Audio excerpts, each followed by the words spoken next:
এখন যে ফুলের ব্যাপারে আপনাদের কাছে আমার নলেজ শেয়ার করব সেটা হচ্ছে চন্দ্রমল্লিকা। ডিসেম্বর মাসের মাঝামাঝি হতে চলল, শীত খুব ভালো জাঁকিয়ে পড়েছে। এখন আমি আগের ভিডিও বলেছিলাম যে আমরা চন্দ্রমল্লিকার যে ডগ কাটতে থাকি 10 দিন পর পর, 10-12 দিন পর পর। এখন আর আমরা ডগ কাটবো না। আমরা ডগ কাটা ছেড়ে দেওয়ার ফলে এইভাবে গাছের প্রতিটা পয়েন্টে পয়েন্টে এইভাবে কুঁড়িতে ভরে গেছে। এই কুঁড়ি 1 জানুয়ারির মধ্যে সব ফুল ফুটে যাবে, যেটা আমাদের একটা লক্ষ্য থাকে জানুয়ারি মাসের ফার্স্ট উইকে যাতে ফুল এসে যায়। কেন শীতের মাঝামাঝি পোর্শন যদি ফুল এসে যায় তাহলে সেই ফুলটা লাস্টিং করে ভালো, পুরো জানুয়ারিটাই লাস্টিং করবে, ফেব্রুয়ারি 15 তারিখ পর্যন্ত লাস্টিং করবে। তো এই চন্দ্রমল্লিকা কাটিং করেও এইভাবে চন্দ্রমল্লিকা পটিং করে এইভাবে গাছ তৈরি করা যায়। আবার নার্সারি থেকে ছোট গাছ কিনেও করা যায়। বর্ষার পরেই চন্দ্রমল্লিকার গাছ পাওয়া যায় নার্সারিতে। মোটামুটি অক্টোবরে নভেম্বরের মধ্যে যদি গাছ আমরা লাগিয়ে দিতে পারি তাহলে ডিসেম্বর থেকে ফুল ফোটা শুরু হয়ে যায়। এই গাছের পটিং এর ব্যাপারে আমি আমার আগের ভিডিও দেখিয়েছি যে সয়েল মিক্সিংটা খুব ইম্পর্টেন্ট। এই সয়েল মিক্সিং যদি ঠিকভাবে করা যায় তাহলে এই গাছে প্রচুর ফুল আমরা পেতে পারি ফিউচারে। সেক্ষেত্রে বলেছিলাম 40% বাগানের অরিজিনাল সয়েল, বাগানের সয়েল নর্মাল সয়েল,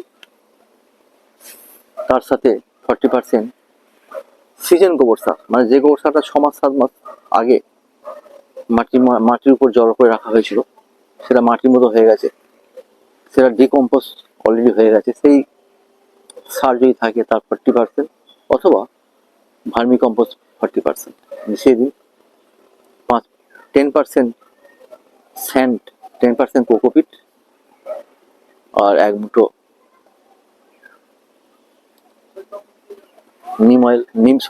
নিম খোল এবং অল্প সামান্য বোন ডাস্ট, 1 মুঠোরও কম বোন ডাস্ট মিশিয়ে দিন। তারপর মিক্সিং করে টবে এইভাবে পলিব্যাগও লাগাতে পারেন, মাটির টবে লাগাতে পারেন, প্লাস্টিক টবে লাগাতে পারেন, যেমন খুশি। আর যখনই মাটি শুকনো হবে তখন জল দেবেন। গাছের মাটি শুকনো হওয়া মানে গাছের জলের চাহিদা যখন থাকবে তখনই জল দিলে গাছের গ্রোথ ভালো হবে, গাছের সাইজ ভালো হবে, ফুলও খুব ভালো আসবে।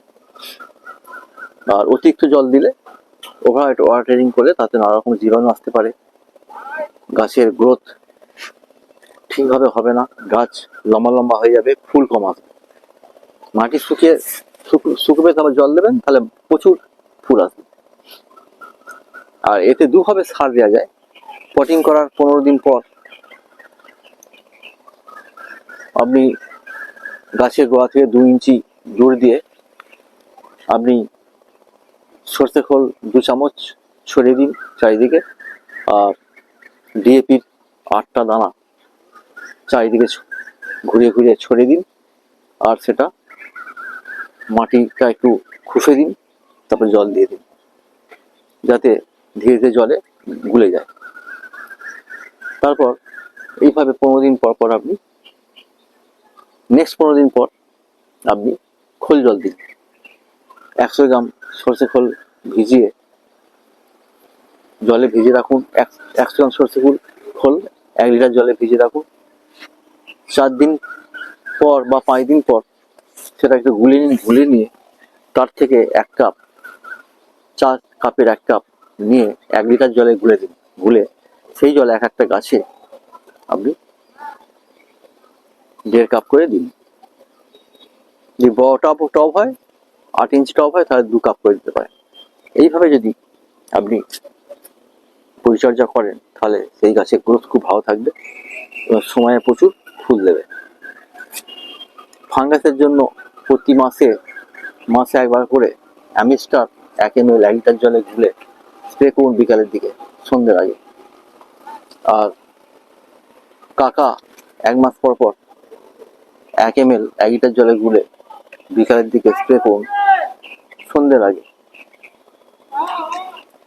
আর চন্দ্রমল্লিকা গাছ অবশ্যই রোদে 6-7 ঘন্টা রাখবেন, অবশ্যই রোদ পাওয়া চাই। একটু এয়ারি এনভায়রনমেন্টে রাখতে হবে, মানে যেখানে বাতাস খেলে, এগুলো খুব লক্ষ্য রাখতে হবে, তাহলে এই গাছের গ্রোথ, ফুল প্রচুর আসবে। এই হচ্ছে আজকের চন্দ্রমল্লিকা গাছের পরিচর্যা। যদি ভালো লাগে ভিডিওটা শেয়ার করবেন, অবশ্যই লাইক করবেন, কমেন্টসে লিখবেন, আর সাবস্ক্রাইব অবশ্যই করবেন, যাতে পরবর্তীকালে এই ধরনের নলেজ আমি আপনাদের সাথে শেয়ার করতে পারি।